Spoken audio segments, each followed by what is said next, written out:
1. George and Lisa are overseas students studying in Britain. They are returning home for the summer holidays. First, you have some time to look at questions 1 to 3.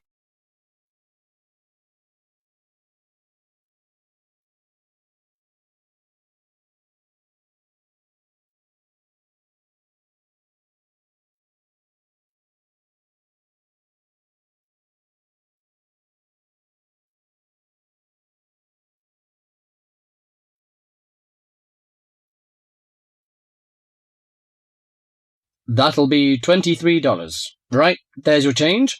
Have a nice trip. Oh, I'll just get your bags out of the boot. Thank you very much. Now, George, let's find the check-in desk.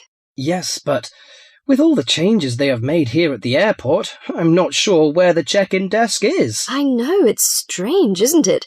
Why don't we ask for help? Good idea. What about that man sitting down over there? Which one? The one with the hat on and in the trolley? No, the one with the uniform behind the table. I'll ask him. Excuse me, could you tell me where the check-in desk for France Air is, please? Oh, let me think. The best way to get there would be to turn left at the end there, where the cafe is, and then go straight ahead until you're opposite the departure gates entrance. Oh, no. Sorry. It might be quicker to turn right as soon as you get past the cafe, and keep going along the corridor until you come to the sliding doors at the end. On the left. Yes, that's it. All the check-in counters are in a hall there. I'm pretty sure France Air is directly to your left as you walk in the hall. Thanks a lot. So, it's the left past the cafe and then right opposite... The bookshop. You can't miss it. Come on then, Lisa. We don't want to be late, and I want some time to get a cup of coffee and look around the bookshop. OK, George, but I want to go to the restroom first. I'll meet you at the check-in desk.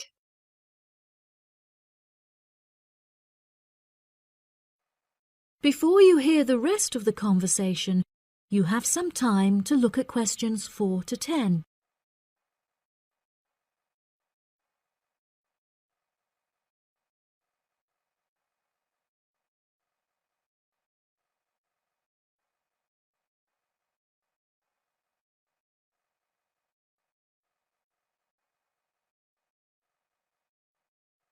Now listen and answer questions 4 to 10. Good morning. Can I help you? Yes, I would like to check in for flight FA492. Very good.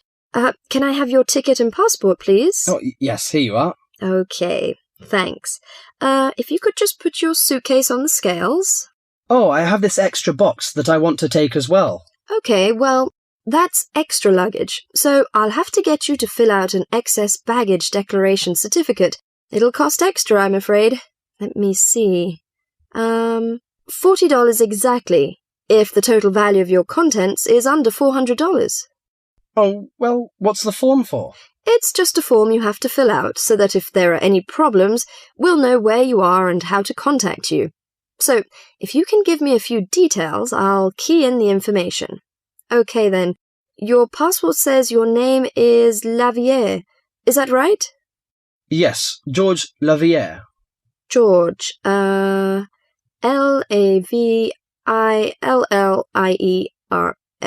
Good. Now, nationality. French? No, wait a minute. It's a Swiss passport. Well, yes, I live in France, but I was born in Switzerland. Swiss. Very good. Flight number FA492. Destination is... Paris. Are you connecting with any other flight in Paris, or will you be staying there? I'm spending my vacation in Paris. Well, Sèvres, just outside Paris. OK. So what's the phone number there? Let me think. The country code for France is 33, and the number is 198614537. Right, so that's 331-9861-4537. Yes, that's it. And can you tell me briefly what you have in the box? Well, there are some books, just university textbooks from last semester, some clothes, and, my computer disks. OK, thank you. And what would be the approximate value of the contents? Quite a bit, actually. About $150. That's all. There's your receipt for the box, your passport and ticket, and here is your boarding pass. Gate 7. You can board the plane in about 35 minutes. Have a nice flight. That is the end of part 1. You now have half a minute to check your answers.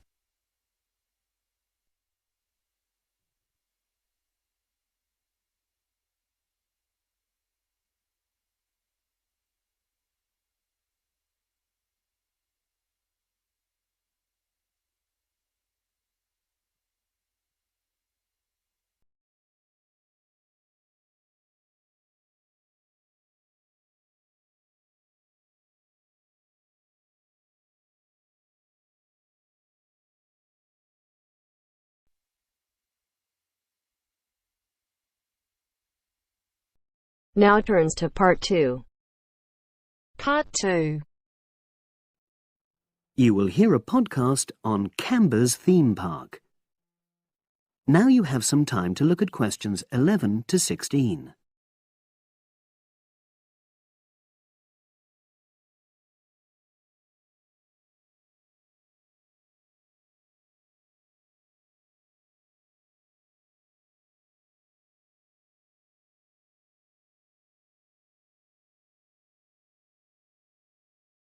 Now listen and answer questions 11 to 16. Welcome to Canberra's Park podcast. In the next few minutes, I'll tell you a little about the park and the amazing things we have to offer. We like to think that Canberra's offers more than other theme parks. Like them, we have a variety of exciting rides for people of all ages, but Canberra's also places strong emphasis on the educational experience for its visitors. Not boring facts, but lots of interactive exhibits. Although it's mainly an outdoor experience, we do have some indoor activities if the weather gets too dreadful. The park's got a lovely, well-established feel, set in 80 acres of beautiful countryside, about 3 miles south of the tourist resort of Dulchester. The park was set up in 1997 by the Canberra family, but then taken over by new owners in 2004, who have maintained the original vision of the Canberras. It has lots of old trees, hundreds of flower beds, and a gorgeous lake. Canberra's has over 45 different rides, exhibits, and arcades. All but one of these is free once you've paid your entrance fee. We charge a small fee for our newest ride to reduce the length of the queues. You don't pay anything for parking. A family ticket for a family of 4 works out at about £8 per person, which is amazing value.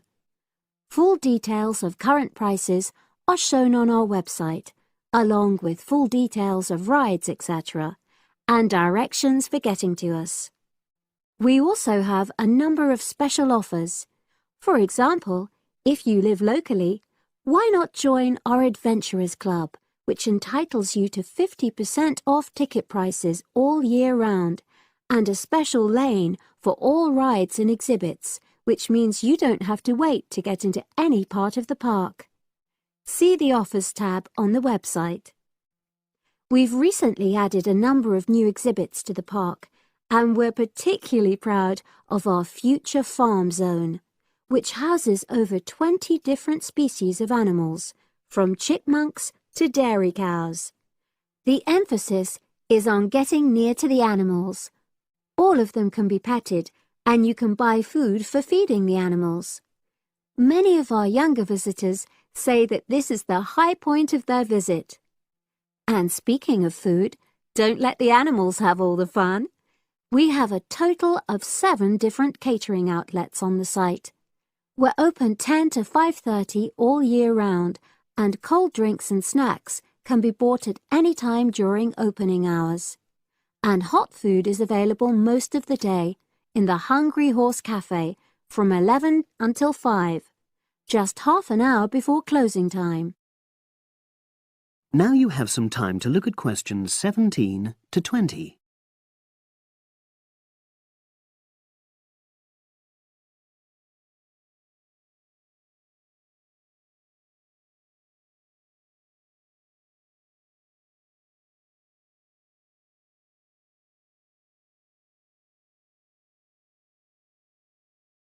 Now listen and answer questions 17 to 20.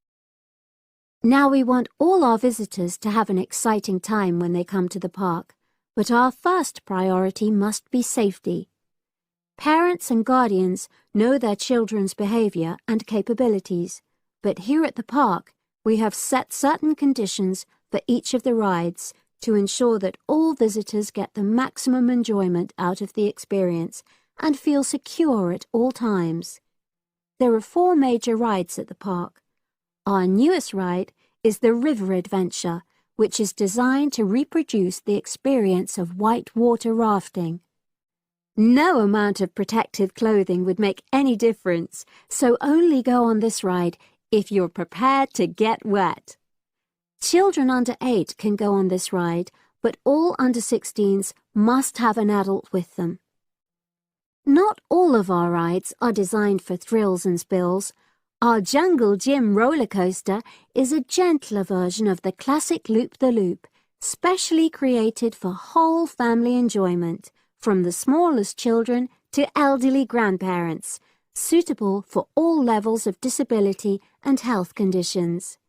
Carriages have comfortable seating for up to 8 people with safety belts for each passenger, which must be worn at all times. Sit back and enjoy the scenery. One of the best established and most popular of Canberra's rides is the massive swoop slide. Whiz down the polished vertical slide 9 meters in height and scream to your heart's content. There are no age or height restrictions. Be careful though, you must have on long trousers so you won't get any speed burns. And then there's the famous Zip Go-Kart Stadium with 16 karts, 8 for single drivers and 8 for kids preferring to ride along with mum, dad or carer. Take part in high-speed races in our specially designed Formula 1 style karts, but no bumping other karts, please. All riders must be above 1.2 meters because they have to be able to reach the pedals, even in the shared karts. Full details of all safety features are available on our website at www.camberspark.com. So come and make a day of it at Canberra's Theme Park.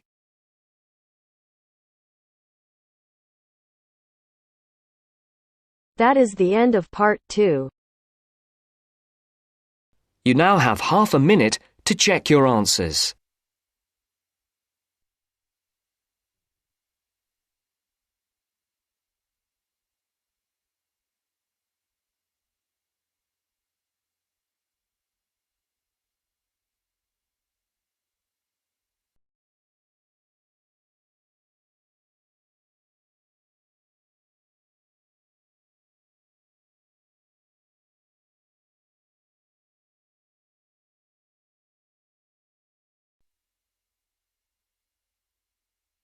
Now turns to part 3. Part 3.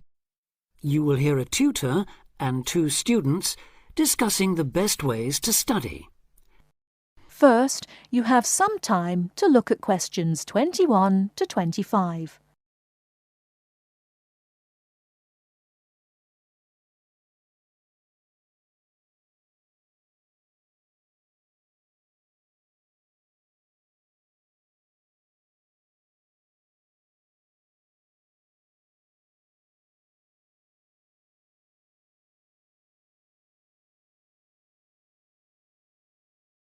Now listen carefully and answer questions 21 to 25. Well, how are you both settling in? Fine. Yes, no problems. So far, anyway. Good. Remember that as your personal tutor, I'm here to help you if you do have any difficulties. Now, as you know, lectures start on Monday, so I thought we'd look at a few ways of making the most of them, especially in terms of the notes you take. Let's begin by thinking about what you can do before you even go to the lecture. Any ideas? Make sure you're up to date with all the background reading, so you know plenty about the subject already. Yes, that's essential. The lecturer will assume you have that knowledge. Anything else, Carlos? Well, check what the topic's going to be. Of the lecture, that is. I'd go a bit further than that and consider what the content may be. Then you could ask yourself some questions that you want answering, and listen out for the relevant information during the lecture. Okay. Now that brings us to the lecture itself and the actual business of writing notes. But there's a lot to deal with there, so we'll come back to that later. What I'd like to do for the moment is continue with the process of note-taking and move on to the next stage. Any suggestions for what that might be?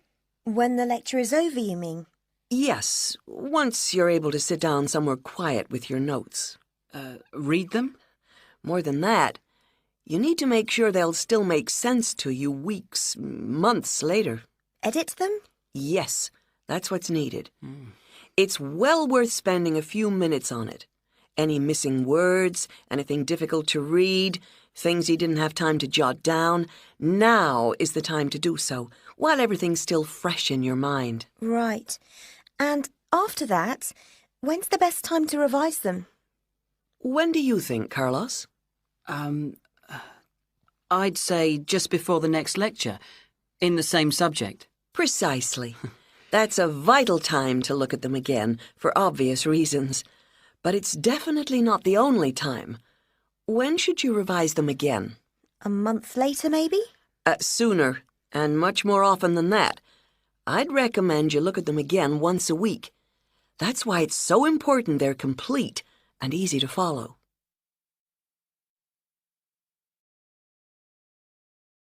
Before you hear the rest of the talk, you have some time to look at questions 26 to 30.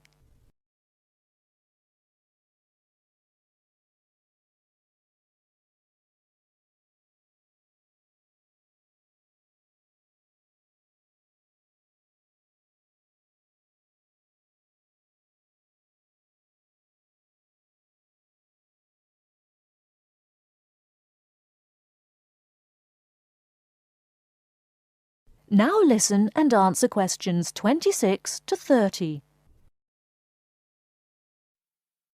Right. Let's go back to note-taking and begin with the basics before the lecture has even started. What should you do when you walk into the room? Get a good seat, at the front if you can, where you can hear clearly and avoid distractions. Yes, though obviously others will have had the same idea, so it's as well to get there a bit early. So, when the lecture's underway and you're busy jotting things down, what should you try to ensure? That you're getting all the main points. And what if you don't catch something you know must be important? I'd leave a space. Then I could check it later, perhaps by asking a question at the end and fill it in afterwards. That's an excellent way to deal with it, yes. And there's something else I'd like to mention here. Talking about going through notes afterwards, it's absolutely vital that what you write is legible for one very good reason. It saves time. You'll waste many hours during the course if your revision is held up because you can't read what you've written. Okay, what else can we do to make listening and note-taking more efficient? Well, I always listen out for signpost words. Sorry, what are they? They're the ones lecturers use to say where they're going. A bit like a signpost at a road junction, I suppose. Things like, the first reason is, however, to sum up, and so on. Yes, they can tell you when something important is coming, and help you organize your notes, too. Is there anything else you can add, Carlos? There's something I think's very useful, but it's later, after the lecture is finished. That's fine. Go on. Well, what I do is go through what I've written down, summing up the main points in a few words in the margin, on the left-hand side of the page. I try to use words that'll jog my memory so that I can remember what everything's about when I look at them again. Yes, that can work very well. What some people do to review their notes is cover up their full notes from the lecture, maybe with a piece of paper or a card, and concentrate just on what they've put in the margin, trying to recall the details. Then they move the cover down a little and check whether they were right. Or you could put your main points on another piece of paper and clip them together. Instead of covering and uncovering, you just hold a page in each hand. Sure. It's down to personal preference, really. Everyone has their own learning style. That is the end of part 3. You now have half a minute to check your answers.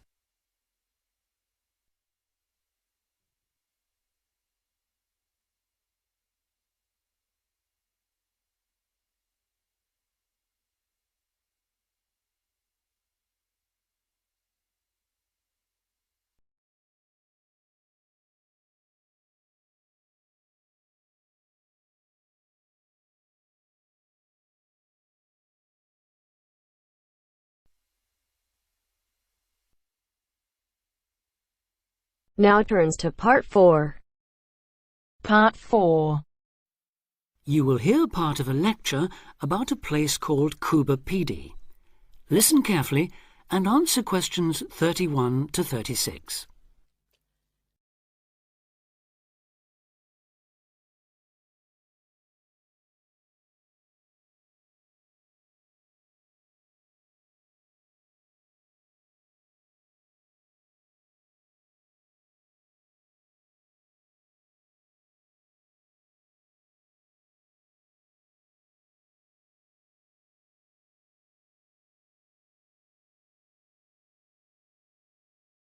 Listen carefully and answer questions 31 to 36.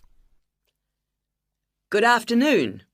Today, we're continuing this series of talks on the development of the Australian outback with a look at Cuba Pedy, the desert town of opal mines and underground living, which lies 860 kilometres north of Adelaide and 690 south of Alice Springs. The inaccessibility, harsh climate and almost total lack of water made it a highly unlikely place for human habitation. But that all started to change in 1915 with the discovery there of opals, the precious stones which seem to change colour according to their surroundings. Settlements were established following the First World War, when soldiers returning from the trenches of France brought with them the techniques of living below ground in dugouts. The Depression of the 1920s and 30s led to many prospectors leaving, but the town boomed again in the late 1940s when shallow new opal fields were discovered, and immigrants from Europe arrived in large numbers after the Second World War. It must be remembered, though, just how hostile conditions were. Daytime summer temperatures reached well over 50 degrees centigrade, winter nights were bitterly cold, and dense dust storms regularly blanketed the town. To cope with this, more and more people began living in disused mines and purpose-built subterranean houses, where the temperature remains at a comfortable 25 degrees all year round, so that eventually around 70% of the town's inhabitants had made their homes beneath the surface. This led to the construction of hotels and even churches below ground, as well as an entire underground shopping centre, the only one in the world.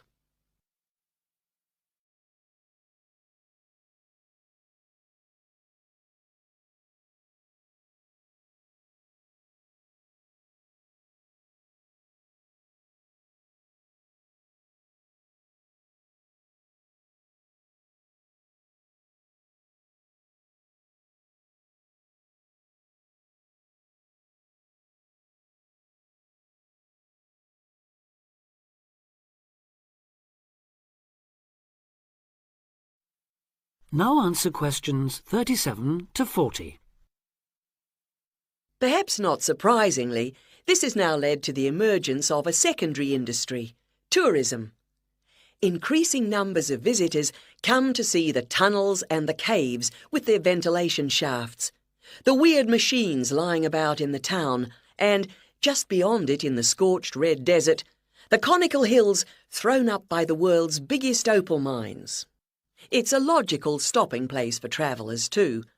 The nearest town to Coober Pedy is Woomera, in the prohibited area once used for launching space rockets. But even that is an enormous distance away. Within the town itself, there are plenty of hotel rooms and a number of ethnic restaurants. Remember that Coober Pedy is one of the most multicultural places in Australia, with an estimated 45 nationalities represented, and its very own Opal Museum. A short distance from town, there's a section of the enormous barrier that runs thousands of kilometres across the country, the Dingo Fence, which is meant to keep these predatory wild dogs out of the sheep farming areas. Another attraction just outside town are the sets of various films made there, including Mad Max 3, as well as The Red Planet and Until the End of the World. Names that reflect the harshness of the terrain and temperatures there. The name Coober Pedy, incidentally, comes from an Aboriginal expression meaning white man's hole in the ground. Next, I'd like to go on to talk about Broken Hill, another mining town, but one that...